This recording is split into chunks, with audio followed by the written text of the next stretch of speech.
Olá, senhoras e senhores, meus compatriotas celestiais. Eu sou o Disney Krause, você está no Teofilia e as nossas Bíblias em língua portuguesa vieram do original? Elas são realmente confiáveis?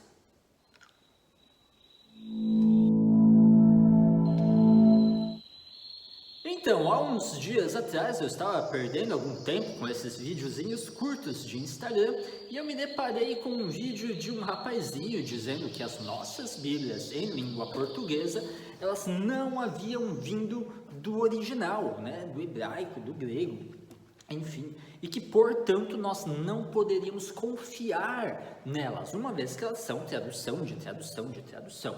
Segundo ele, nós estaríamos em uma quarta geração, pelo menos 4 traduções teriam sido feitas até chegarmos na nossa Bíblia aqui em língua portuguesa. Então ele começa o seu vídeo falando, né, que a Bíblia é originalmente escrita em hebraico. Para o Antigo Testamento, isto de fato é verdade. A Bíblia, né, o Antigo Testamento, ele é escrito originalmente em hebraico. Aí ele menciona né, a tradução do hebraico para o grego, o que é verdade para a Septuaginta, né, mas o próprio Novo Testamento ele é primariamente escrito em grego, não se trata de uma tradução. O Antigo Testamento sim, nós temos a Septuaginta, né, que é uma tradução do Antigo Testamento em hebraico para o grego, isso por ordem de Ptolomeu, para que ele constasse na Biblioteca de Alexandria, isso após a morte de Alexandre o Grande. Tá? Depois ele menciona a Bíblia em latim, né? Que seria então já a segunda tradução, né? Hebraico do grego para o latim. Né? A Vulgata Latina ela é então uma tradução feita por Jerônimo no período patrístico, onde ele vai usar da Septuaginta. Né? Então sim, para o Antigo Testamento, que é originalmente em hebraico, essa é a segunda tradução, né? Com base na Septuaginta. Já o Novo Testamento ele é originalmente em grego, então ele é a primeira tradução que é feita do grego para o latim. É até interessante de mencionar, porque Jerônimo ele vai fazer essa tradução dada a popularidade da língua latina, né, para que o povo comum pudesse ler a Bíblia em sua própria língua. Daí o termo vulgata vem de vulgar. Para nós, esse termo, né, em português, acaba tendo uma certa conotação assim mais pejorativa, né, uma coisa assim mais baixa, né, mas originalmente o que eu quero dizer com vulgar é o comum, né, o latim vulgar significa tão somente comum, por isso vulgata latina. E aí, segundo o rapazinho do vídeo, a partir dessa tradução da Vulgata Latina é que vem as traduções, então, que seria então a terceira tradução para o alemão, por exemplo, né, com Lutero, que vai traduzir a Bíblia, o Novo Testamento primariamente, né, para o alemão, ou as versões em inglês também. Nós temos a versão de Wycliffe, a versão de Tyndale, a versão King James um pouco posterior, eu tenho aqui uma edição na minha mão também, né? Essas versões da Europa. E aí começa os equívocos desse rapaz, né? Lutero, quando vai traduzir a sua versão da Bíblia, né, vai traduzir para o alemão, ele não usa da Vulgata Latina e nem da Septuaginta, ele usa o grego, tá? Uma edição que havia sido lançada por Erasmo de Roterdã, um humanista, não humanista no sentido moderno do termo, né? Um humanista secular, mas no sentido do humanista renascentista, tá? E ele, então, com base em vários manuscritos que ele tinha disponível na época, compila eles e lança uma edição em grego do Novo Testamento. E é com base nisso que Lutero vai, então, traduzir o Novo Testamento enquanto ele está no seu exílio forçado no castelo de Wartburg, por causa de Frederico o Sábio, que sequestrou ele nas voltas da Dieta de Worms, para que ele próprio não fosse preso e executado. Então ele está lá em exílio forçado e ele vai fazer o quê? Vai traduzir a Bíblia com base no grego. Não é uma terceira geração de traduções, ele vai no original traduzir, tá? O Erasmo, que é um humanista no sentido renascentista, e uma das características dos humanistas renascentistas é a preocupação com as fontes, né? Eles tinham um lema chamado ad fontes, né? Que significava de volta às fontes, ou seja, os humanistas eles não queriam mais ficar lendo tão somente os comentários de Aristóteles ou os comentários bíblicos. Eles queriam ler o próprio Aristóteles e queriam ler a própria Bíblia, de preferência em sua língua original. Daí que veio a publicação de Erasmo de Roterdã desse Novo Testamento em grego, tá? Isso atendia os interesses dos humanistas, então isso é muito importante para o contexto cultural dessa época de Lutero. Inclusive eu quero deixar aqui também o link de um artigo publicado na revista do Seminário Teológico Jonathan Edwards, que leva esse título, né, Ad Fontes, onde eu vou apresentar a teologia luterana como uma espécie de resgate à teologia patrística, como o próprio Lutero também bebe muito nas fontes dos autores patrísticos. Mas enfim, esse já é outro assunto, eu só aproveitei aí o título, né, do Ad Fontes, e eu vou deixar o link aqui embaixo também para vocês.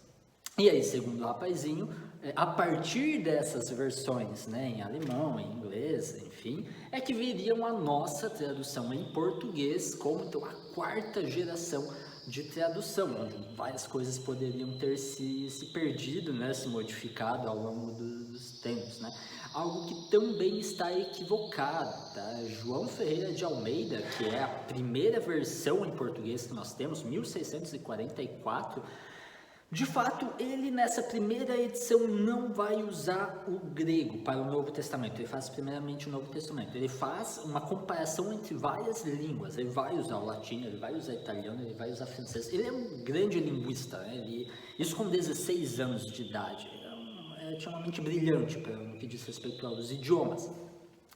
Mas a Bíblia, João Ferreira de Almeida, que é a mais popular, né, no Brasil, ela vai passar por uma série de revisões ao longo dos anos, inclusive revisões do próprio Ferreira de Almeida, baseado daí sim no grego.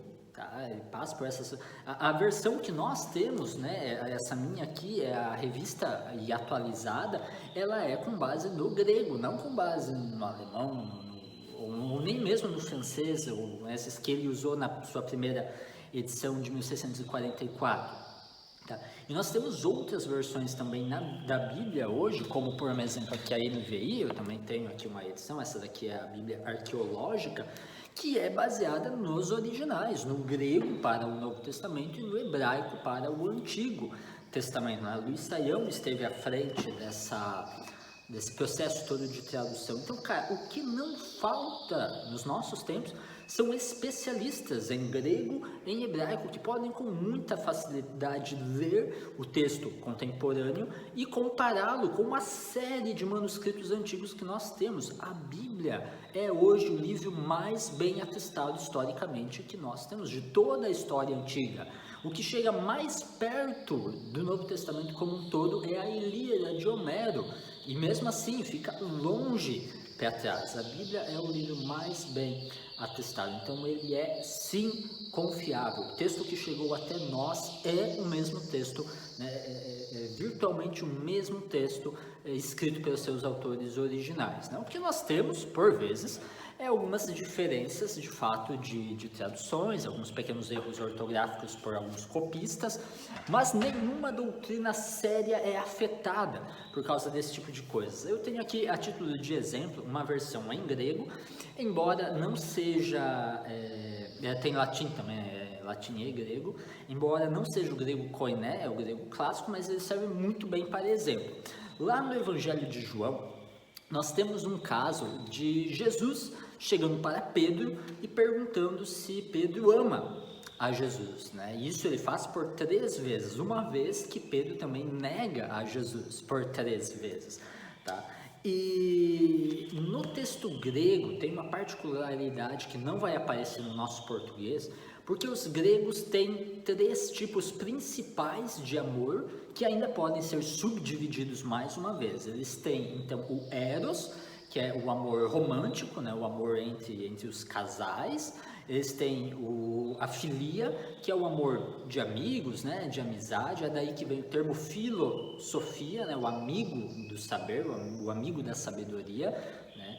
E temos o ágape, que é o amor mais significativo, mais profundo, o amor sacrificial, o amor de pai para filho. Esse é o ágape. Então, quando Jesus pergunta a primeira vez para Pedro, né, Pedro, tu me amas?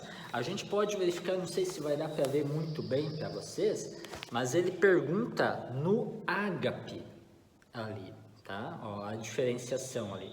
E Pedro, quando responde que ama a Jesus, ele não responde com o ágape, ele responde com o filéu. Então, é como se Pedro respondesse: sim, Jesus, eu gosto pra caramba de você, você é meu amigão mesmo, eu te considero pacas. É mais ou menos como se fosse isso. Então, Jesus mais uma vez pergunta: Pedro, tu me ágape? Você me ama com amor ágape? E Pedro mais uma vez responde: Jesus, eu filéu, eu gosto muito de você. E aí, Jesus vai de novo perguntar, mas dessa vez ele vai perguntar com o filéu. Jesus muda o termo, muda o tipo de amor. E é aí que Pedro se angustia e chora amargamente e responde de novo, filéu. Então, esses detalhes, essas particularidades, a gente pode até acabar, de fato, perdendo nas traduções. Isso acontece.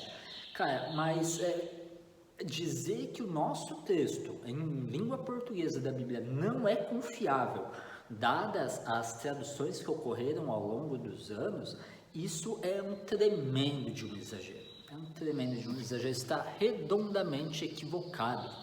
A Bíblia, como eu já mencionei, é o livro mais bem atestado historicamente de todos os tempos. Então, se você tem um amigo que se deixa levar por esse tipo de videozinho, né, que coloca em xeque a confiabilidade do texto bíblico, manda esse vídeo para ele, compartilha com ele, isso pode ser muito útil na vida espiritual e intelectual dele. Pessoal, obrigado por estarem até aqui e falou, até a próxima!